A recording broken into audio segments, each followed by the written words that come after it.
Test, test, yep.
All right, welcome to Shift, and I am very excited today. We have a wealth of knowledge here.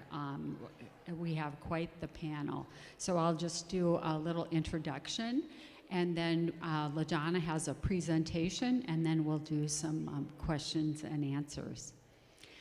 First of all, LaDonna, welcome. LaDonna is founder and executive director emerita of Interfaith Outreach and Community Partners. And I remember LaDonna coming and talking with you when you were in the old building. Pastor Grosser said, Geraldine, you should really go and talk to her. And I have found her, and I know you have, to be a visionary and just a strong force in our community. Thank you.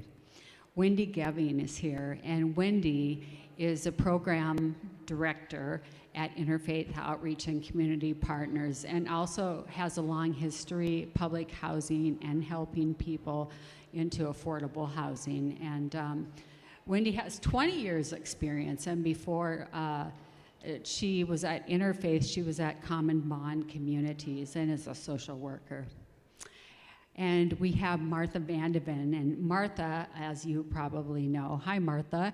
Martha is in our community and is an activist here and has been on the school board for many years and also served on the Interfaith Outreach Board of Directors and chaired its development committee. She also led the way with Interfaith Outreach to partner with Orono Schools and founded the Orono Sparks program, and which is quite a feat in itself. So welcome to all of you.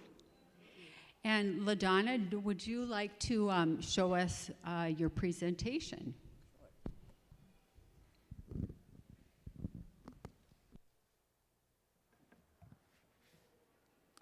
Well, first of all, thank you, Jerry, and thank you, Jill Cornell and wonderful Chuck, Pastor Adam, for the invitation to share some information about a very important community issue. And thank you to all of you at Trinity for your generous and faithful partnership over the years. One of Interfaith's founding congregations, Trinity has been with us all along the way, responding to ever-changing challenges and opportunities to build a community of love and justice for the folks God places in our path and entrust to our care. I think it's true to say that most of us who live in the communities served by Interfaith Outreach would agree there's no better place to live, to raise a family, to work, to worship, to grow old. Because for most of us, that's been true. But for too many of the rest of us, for the folks who show up at Interfaith, that no better place has become more dream than reality, a dream too often deferred, a dream that begins with a safe, affordable place to call home. And so for the next 20 to 25 minutes, we're going to just highlight the local housing reality that is showing up at Interfaith, its challenges and the opportunities within those challenges for all of us to become more vigilant informed and engaged and invested in the dream of a place to call home for all of us. And then with the final 10 to 15 minutes of our time together, we surely want to hear from you.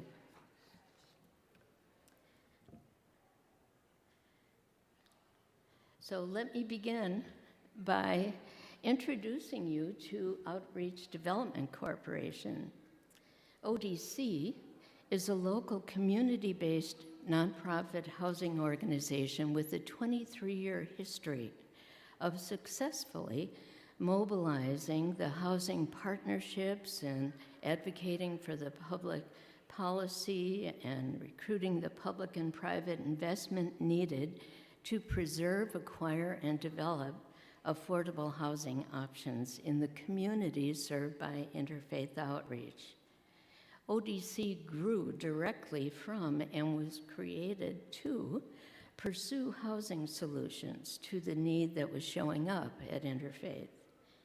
And in partnership with Interfaith and multiple affordable housing developers and miscellaneous partners, we've been able to create a unique and impactful affordable housing with service model that not only provides a roof overhead, but links families and individuals with the life and resources and opportunities of our community.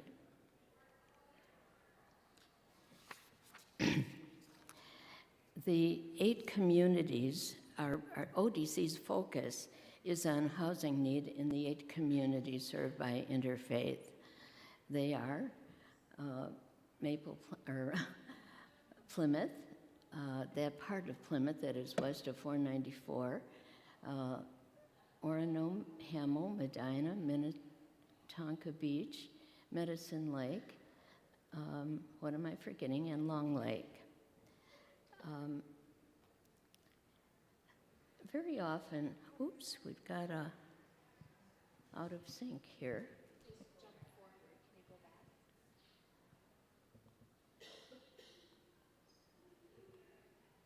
back? Okay. There we go. Okay. Now, in those communities, it's important for us to look at, sorry, I'm still out of sync here a little.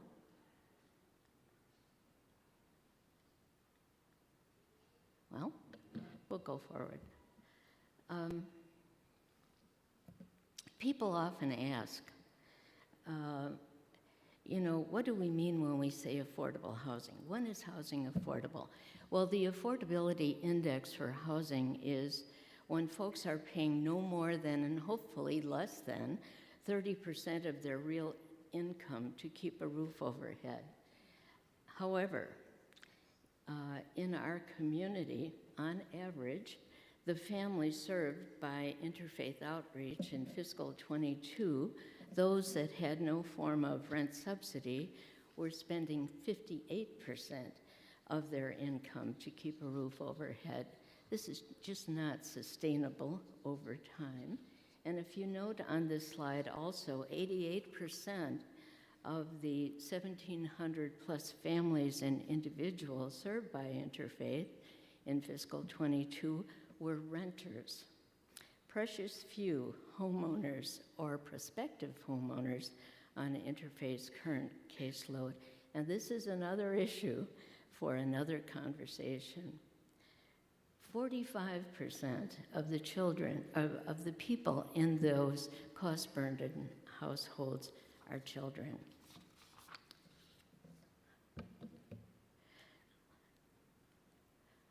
Now let's take a look at family incomes. A closer look, and I'm sorry if you can't see this, so I'll share as much as a detail as I can. A closer look at the real incomes based on Interfaith's most recent income data indicated on the bar chart on the extreme left in the green that 54% of households served by definition of federal poverty guidelines that are captured in the box on the right of this slide were poor.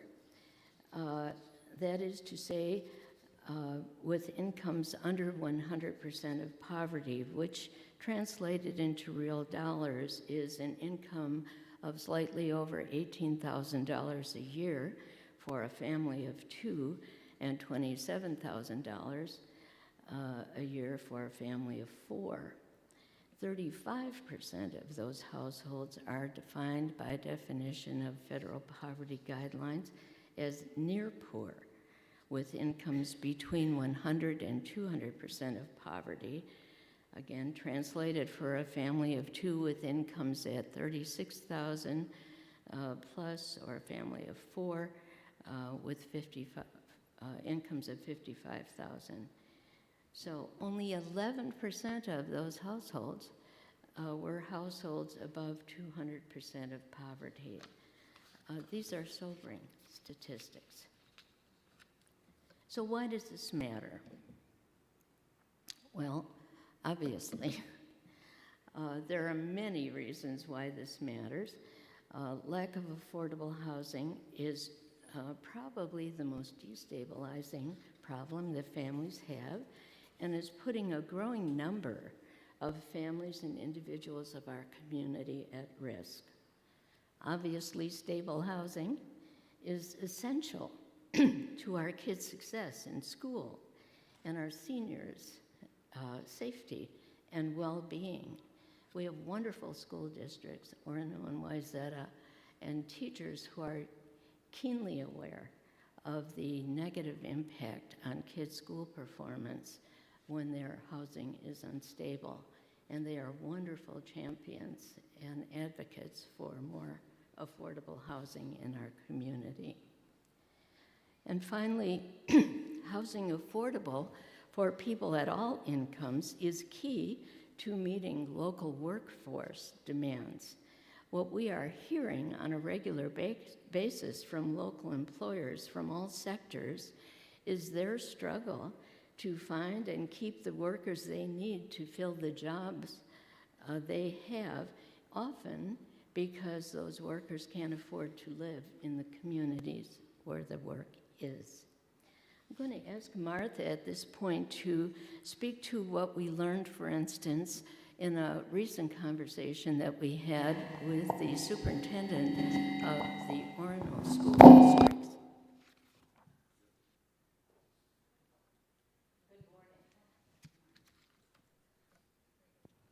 Good morning. Thank you very much for inviting us. We spoke with the superintendent of the Orono schools, Dr. Christy Flesher, and we're talking to her specifically about the needs of the Orono school district in terms of their needs for employees. And we know that the fact that there's a real need for more paras, for more custodians, for more food service workers. GEM Technical, which is just kitty corner to the Orono schools, even takes some of our seniors in terms of mentorship program because they are so in need of employees that they are taking some of our seniors and they're working on a part-time basis in... Now you can hear me? Could you not hear me? Yeah. Sorry. I speak loudly though. There is a real need. We also talked to the mayor of Maple Plain about the need in Maple Plain, and we know that Haven Homes has a new location in Maple Plain closer to the city of Medina, and they have needs for workers there.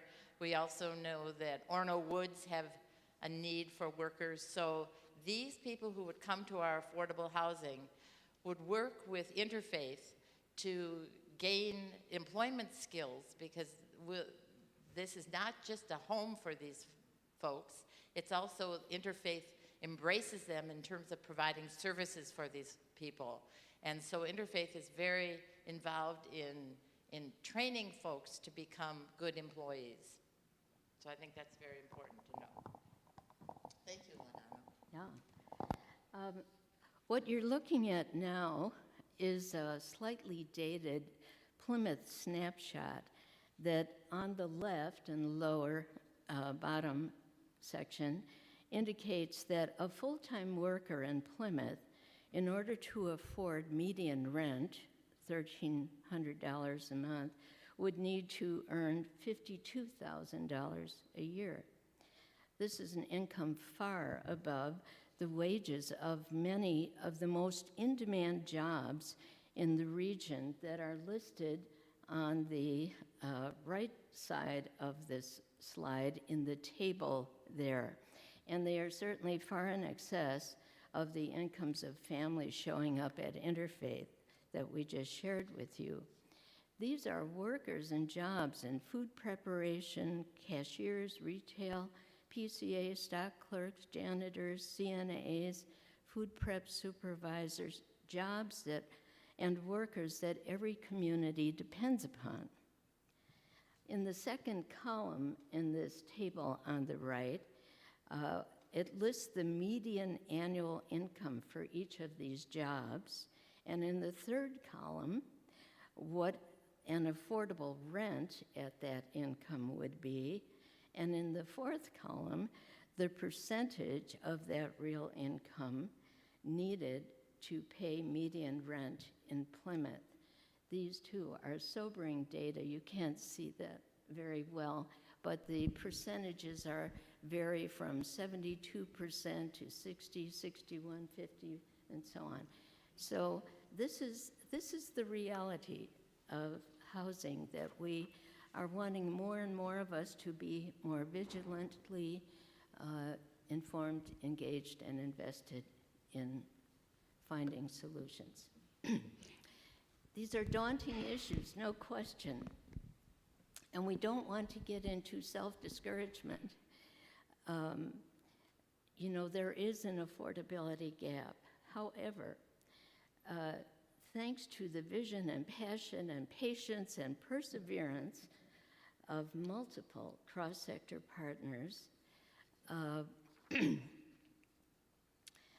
we've been able to bring 10 mixed-income townhome and apartment developments consisting of 940 units preserved or developed in the city of Plymouth over the years.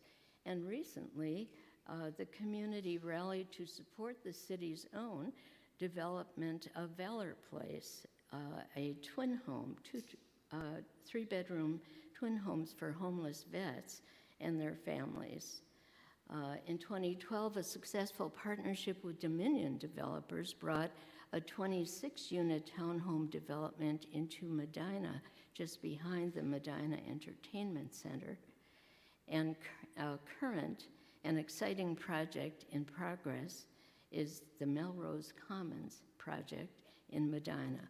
We'll be saying more about that in a minute. But right now, I'd like to ask Wendy to walk you through the next few slides of current and successful developments and the critical difference that interfaith supportive services can and are making in these neighborhoods. Thank you, LaDonna. I think the partnership between Interfaith Outreach and ODC has been critical for us. ODC, as LaDonna said, is pursuing strategies to meet the needs that are showing up at Interfaith. And Interfaith is stepping in when housing opportunities are created to support folks who are then living in those housing communities. And so I'm going to tell you a little bit about what that looks like. We have a couple of services models that are operating within housing communities. One has to do with those 10 housing communities that LaDonna talked about. We have a program called the Neighborhood Program, and it's a team of staff who work out of 10 affordable housing communities in Plymouth and Medina. And they are on site, building relationships with managers and owners and residents. And what they're focused on is, one, keeping families stable in that affordable place.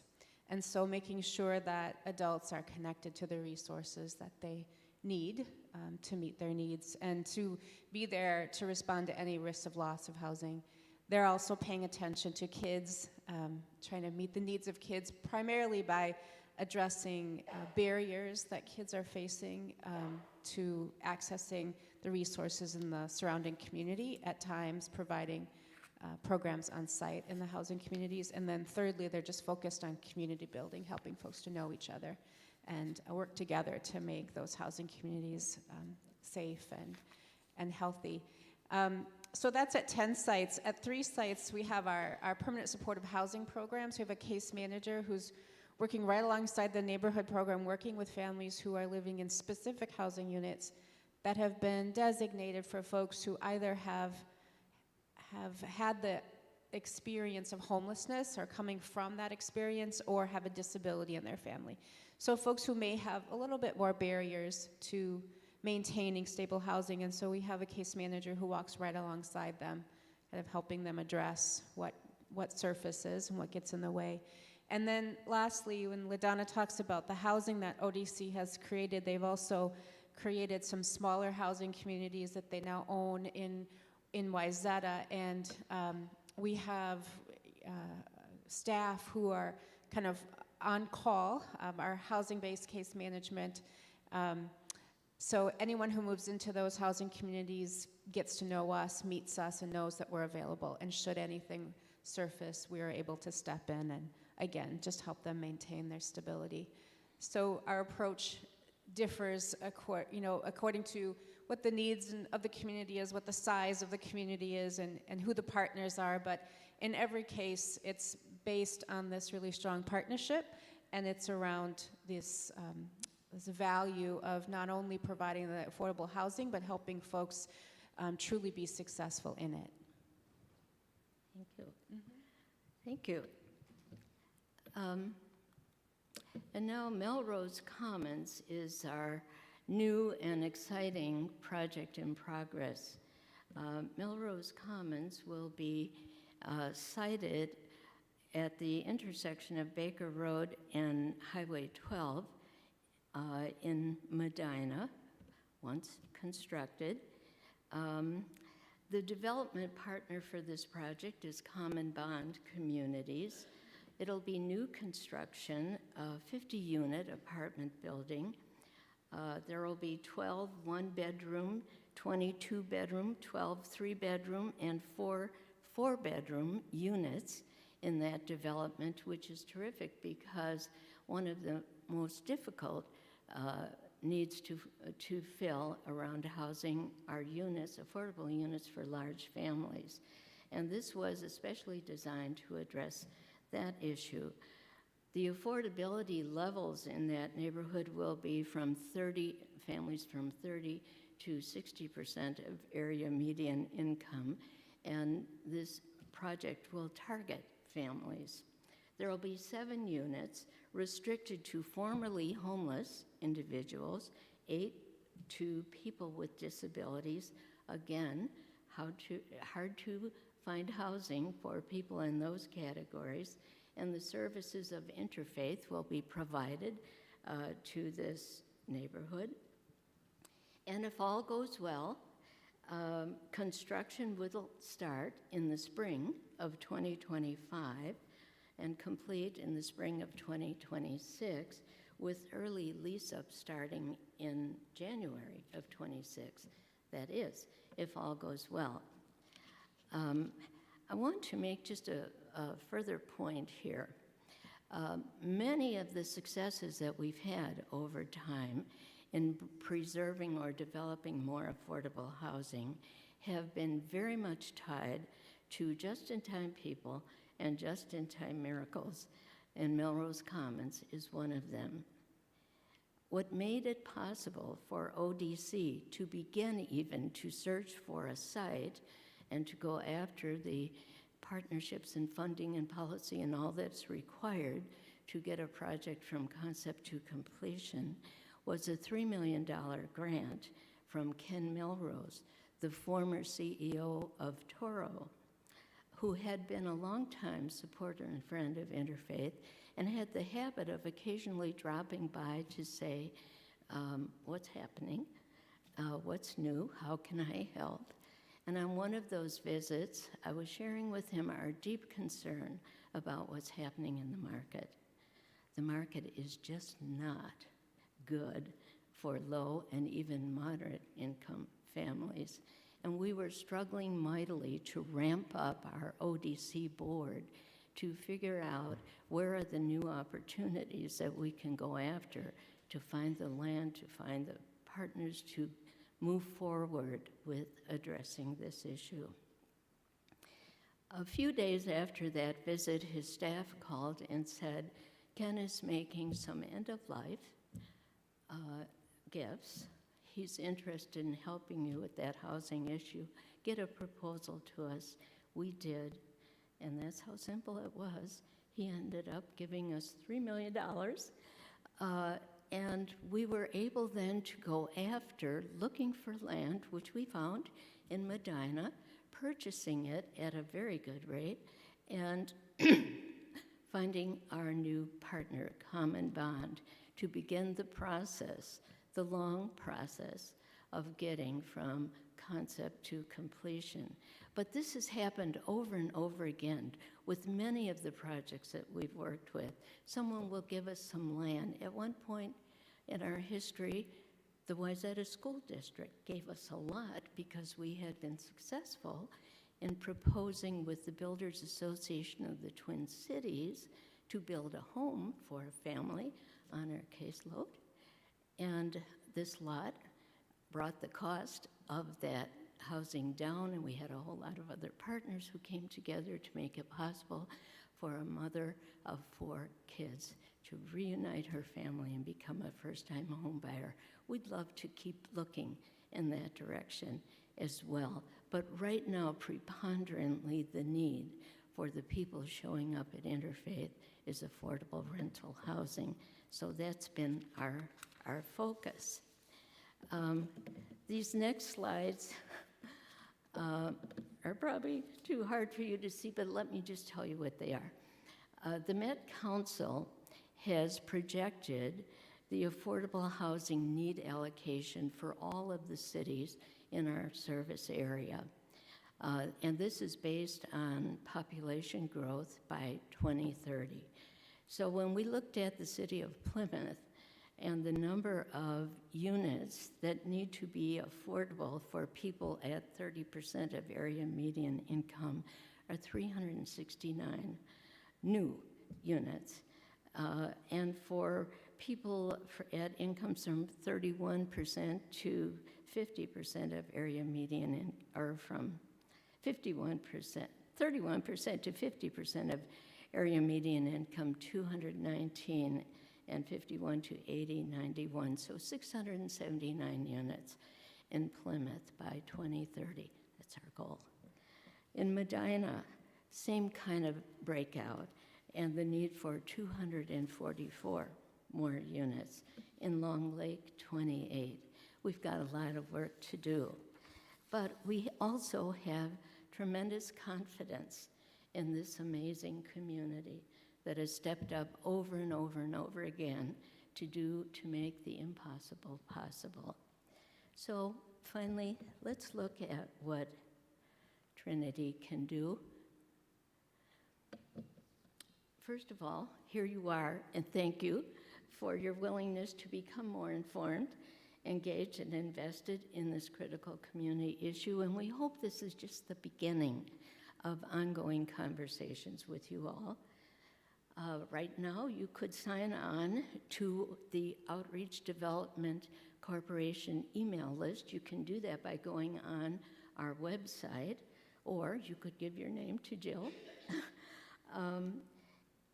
We also need people like you to host timely information sessions in your neighborhood, in your book club, in your workplace, wherever you have friends and relationships and influence, where we can bring this word out.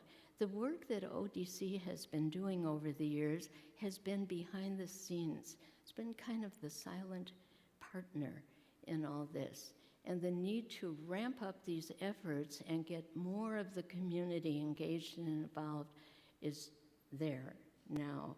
So also, once people understand a little more about it, they are often willing to advocate in a timely way. And I can tell you that council members do listen when communities say, you know, we ought to be doing more of this. And you don't need to be a deep expert on this issue. You just need to know enough to make that call or to show up at a meeting or send an email to your local council members. That will be important in Medina. Also, the good news for the state of Minnesota is that just recently there's been another $1 billion in new money that is being allocated to housing. Accessing it will be complicated, like everything always is, but that's part of our work to look for which of those dollars might be applicable to the need that we are trying to solve. Also, linking us with people and sites and resources and opportunities to preserve or acquire or develop affordable housing is something that we've followed the lead of ordinary people like you in the community who have said to us, you know what, there's some land over in wherever, I think so-and-so owns it. I wonder if that's an opportunity. Or, you know, here are some people I think you ought to get in this conversation because they know a lot about affordable housing financing or development or whatever. So just having a whole community of people imagining with us where are the opportunities within these challenges. And finally, we hope and trust you will continue to pray, especially for those homeless people and for families who are struggling mightily just to make their life work, where housing is a very destabilizing, stressful issue for them, and for our success as a community to doing the care that we are all called to do, and again, for all of us. So I'm going to stop here, and now we really, really do want to hear your comments and questions. Thank you, LaDonna. Thank you, Wendy. That was some great information and a lot of it. Jill will have copies of the slide contents for you afterwards if you'd like to take a further look. We've talked about the shrinking supply of formerly affordable housing. Can you tell me a little bit more about that? Yes, I sure can. What's been happening, and we've been calling this the silent scream. What's been happening is more and more formerly affordable rental properties are being sold and gone to market rate, sending an exodus of low-income people into a very, very tough market. Vacancy rates now are at an all-time low. Even if I'm fortunate enough to have a Section 8 certificate that enables me to pay 30% of whatever my income is for housing, it's very difficult to find a property owner interested in renting to me. This is the silent scream that we've been talking about, and it's happening locally, regionally, statewide, all over this country. Some of you may have been watching along that 394 corridor, all that development that is going up, the rental development. Those are high-end developments and responding to current market demands. It's not just millennials, it's a lot of people now who are preferring to rent rather than live in the burbs and have to shovel the snow and cut the grass, and want amenities and to be closer to where the action is. And the market is responding to that demand. So these are things that we need more people to understand. what's happening, what's making it so hard for people to have safe, stable housing. Yeah, I think what Martha talked about is we're talking about companies needing people to work in our community, and when we don't have that, we don't have service. And so it does affect us, and certainly it affects our hearts as well. You talked about Melrose Commons and Ken Melrose coming in, which is very fortuitous and really a gift from God. How does a development like that happen? How does Cranberry Ridge happen? You want to speak to Cranberry Ridge? Yeah. Cranberry Ridge is a development that is right on 55.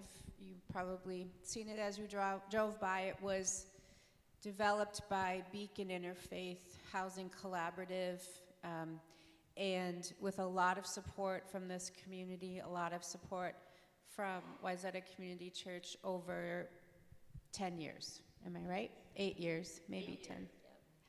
And so when LaDonna talked about the timeline for Melrose Commons, and she said, if all goes well, sometimes it doesn't go just quite like that. And so I think that the really one of the most important takeaways is just the persistence and the passion that folks had who were really supporting that idea and showing up at city council meetings and showing up in community conversations and talking about the need.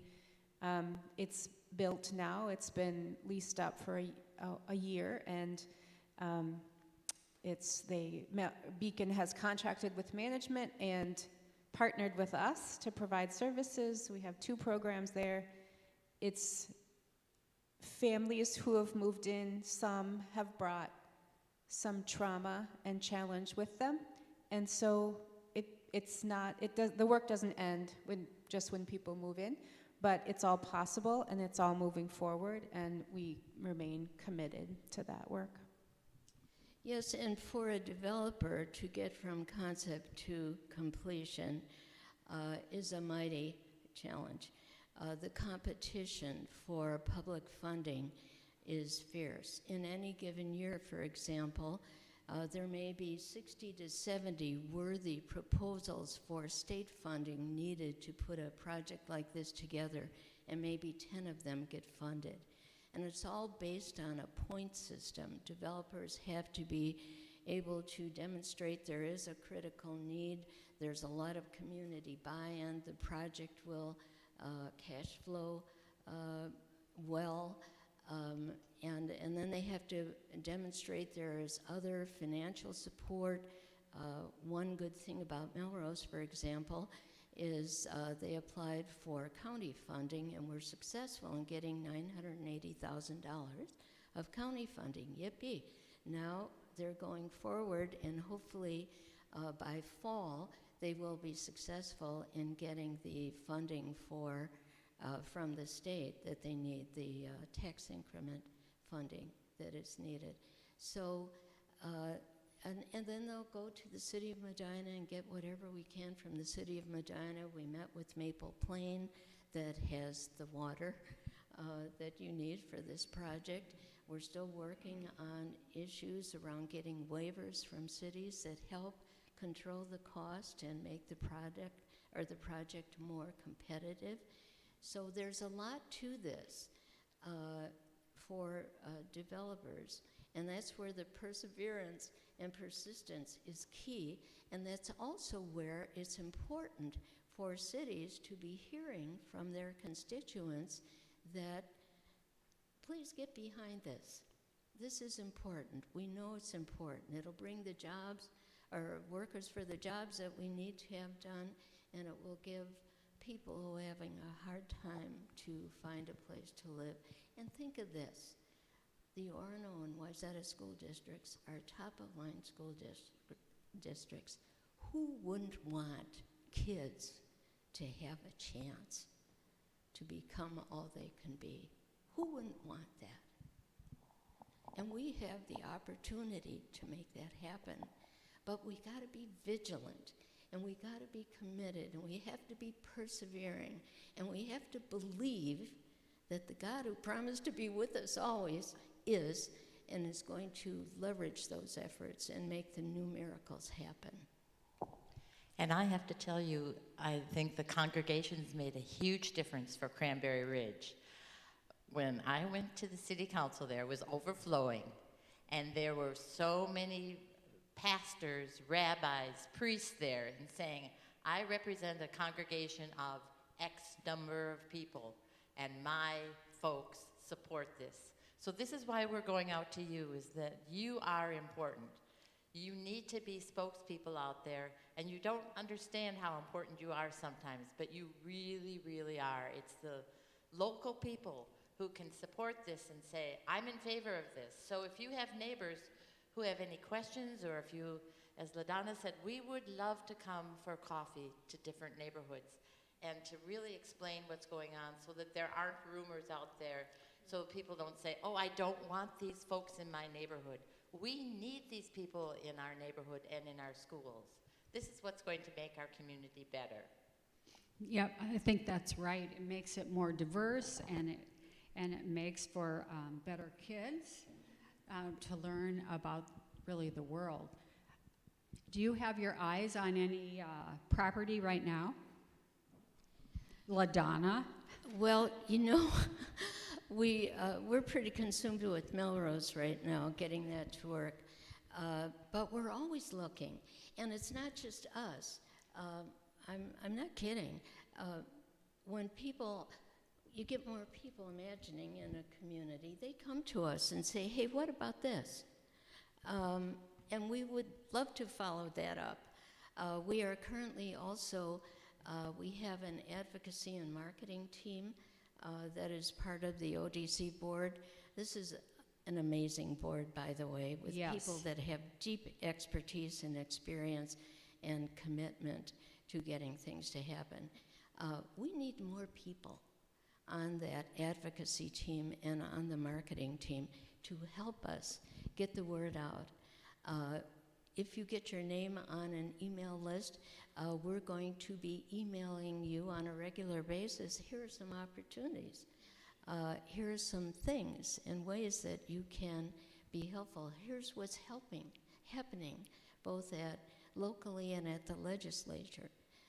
So there are plenty of opportunities, and I'm not kidding when I say talk about just-in-time miracles. That's been the story of our life at Interfaith. This started out with a very small band of believers 40-some years ago who just were from faith communities like this, who said, you know, we ought to get together to figure out how to address human need in our community, and wouldn't it be smart for us to work together rather than independently? And so we did that, and then realized that churches alone couldn't bear the weight of all the need that was walking in the door, so we really need an all-in community. But church people are the path very often to that community. You are the people who know people and who care deeply about making sure everyone has a safe place to call home. So whatever you can do. Your questions.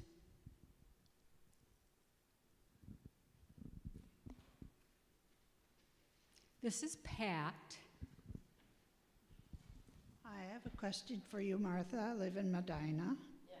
And I was wondering what services could possibly be for these people for transportation? That's a very good question. Wendy, do you want to speak to it? Because that's been an issue for so many folks. When we were looking even for Cranberry Ridge, which is on Highway 55, the bus route was still a little ways away. And so what do we do? In Plymouth, we got them to agree to help us with some busing, didn't we? At least we were talking about it. But that's an issue, and Interfaith understands that that's part of the issue of folks being out here, and that they need to then have a car, most likely. There is obviously Haven Homes is right across the street from this. So that is a reality. And there is a bus that goes from Maple Plain to downtown. But that's huge. But it's like there is not land for people out here that is on the bus route that is available. That's too expensive. Can I just add something to that? I don't have an answer for transportation, but I will say that Interfaith is currently in our second year of implementing our new strategic plan, and we are focused on meeting basic needs and helping families achieve a certain level of stability. And we've identified kind of what that means for us and what are the key services that families might need in each of those areas, and we've identified action steps for ourselves in each area. I'm saying this because as we've gone through this, it's now been 2 years that we're working through this, the two things that come up across every single barrier, every single service area are transportation and mental health. And so those are two things that into the future we are going to be taking on and do in different ways, just because of what you're saying. It's not just Medina, it affects people across our service area, and it affects multiple areas of their lives. Right. So I'm right there with you. Right. Right, and very often when people come to Interfaith, a presenting need might be housing and food, but underneath that are layers of other issues: childcare, transportation, underemployment, lack of connection with the resources in the community. If I'm a single mom, my job for the day is keeping a roof over my kid's head and keeping them fed and so on. I don't have a whole lot of time or energy to be exploring other resources in the community that could be helpful to me. That's why a long time ago we said, okay, first thing is getting them a roof over their head, and then the community can begin, Interfaith with all of its services, the schools with theirs, the Y, and all of the institutions and agencies in the community that care about families can begin to be linked to them in ways that address some of those other needs. Chuck. I'd like to offer an invitation to any and all of you. There is a group that we've met once. We met with LaDonna and Martha, and this meeting is a result of that. To join us, and we have two tasks. One is to become better educated so that we understand the needs, and this is a start. And the second is to put our heads together and brainstorm and ask ourselves, what can Trinity do to help address the issues that you're hearing about? And I have to confess that I suspect many of us are like I have been. For me, affordable housing isn't an issue. I don't think about it. But last spring at election time, one of the council members, I live in Long Lake, came by and he said, "Do you have any concerns?" And for some reason I blurted out, "Tell us about all this construction. We have 4 construction projects in Long Lake." I asked him about infrastructure. "No problem, we can handle it." And then I said, "What about affordable housing?" And he just looked at me, he sighed, and he said, "I can't help you there." What I suddenly realized is I'm living in a community, Long Lake, which I love. It's a community in which people who work there can't afford to live there. It's a community in which we have kids in our Orono district that are homeless. That blew my mind. There are homeless kids attending Orono High School. So I asked myself, is that the kind of community? No, we need to do something. So my thought is this: if you're interested, there is a group of us that have met. We'd like to learn more and then ask ourselves, what can we do here at Trinity to be a part of this, to partner with LaDonna with Interfaith, which is my favorite place in the world. So if you're interested to see either me or Jill, Andrea, who is here as well, we'd love to have you. I'd be remiss if we didn't say something about these three women sitting in front of us. LaDonna, not only for Interfaith and what you did all those years, but ODC. Wendy, I get to see you once a month. I am the liaison between Trinity and Interfaith, and Wendy and I get to meet. Martha, your role in this community, you are the epitome, you are the role models of what it means to serve the community, and you're an inspiration to all of us. Thank you for who you are and what you do. Thank you.